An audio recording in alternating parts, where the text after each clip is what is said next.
Pernahkah kamu merasa ada sesuatu yang lebih besar menantimu di luar sana? Di balik rutinitasmu yang nyaman, ada sebuah panggilan yang terus berbisik. Santiago adalah seorang penggembala domba sederhana dari Spanyol. Dia memiliki segalanya: makanan, kehangatan, dan kawanan domba yang setia. Tapi, sebuah mimpi berulang tentang harta karun di piramida Mesir mengubah segalanya. Banyak dari kita seperti Santiago. Kita punya zona nyaman, tapi kita juga punya mimpi. Pertanyaannya, apakah kamu berani meninggalkan apa yang kamu punya sekarang untuk sesuatu yang baru?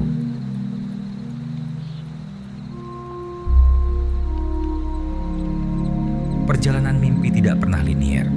Begitu menuju Santiago tiba di Afrika, dia dirampok. Tak punya uang, tak punya teman, dan tak bisa bahasanya. Di titik ini, pilihannya hanya dua: pulang dan mengakui kegagalan, atau bertahan. Dia memilih bekerja di sebuah toko kristal.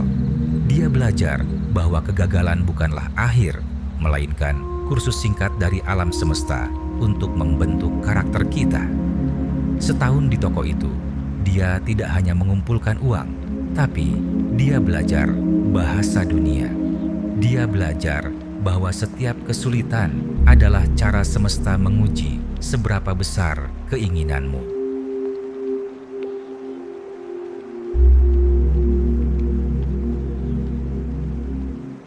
Di tengah gurun, Santiago menemukan cinta pada seorang wanita bernama Fatima.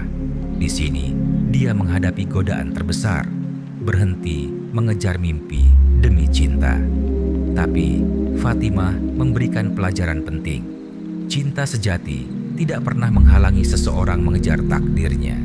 Jika itu cinta, dia akan menjadi angin yang mendorong layarmu, bukan jangkar yang menahan kakimu. Ingatlah, jika kamu berhenti karena alasan kenyamanan atau orang lain, hatimu tidak akan pernah benar-benar tenang.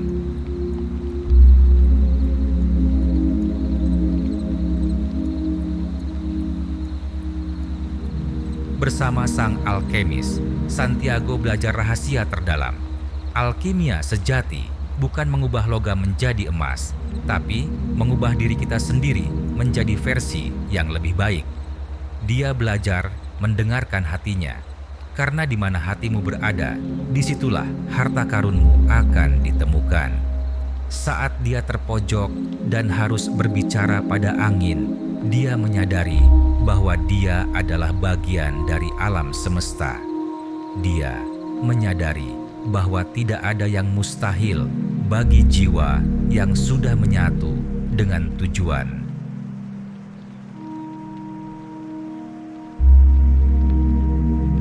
Ironi terbesar terjadi saat Santiago sampai di piramida. Harta itu ternyata tidak ada di sana. Seorang kerabat yang mengalami bahwa harta itu justru ada di tempat Santiago pertama kali bermimpi, di gereja tua di Spanyol. Lalu, apakah perjalanannya sia-sia? Tentu tidak. Tanpa perjalanan itu, Santiago hanyalah seorang penggembala yang punya emas, tapi tak punya jiwa. Perjalanan itu memberinya kebijaksanaan, keberanian, dan kemampuan untuk mencintai.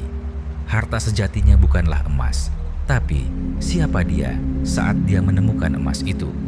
Jadi, melangkah-melangkah, jangan takut gagal, karena pada akhirnya hanya ada satu hal yang membuat mimpi yang mustahil diraih: ketakutan akan kegagalan itu sendiri. Saya Cerita Harian, sampai jumpa di puncak tujuanmu.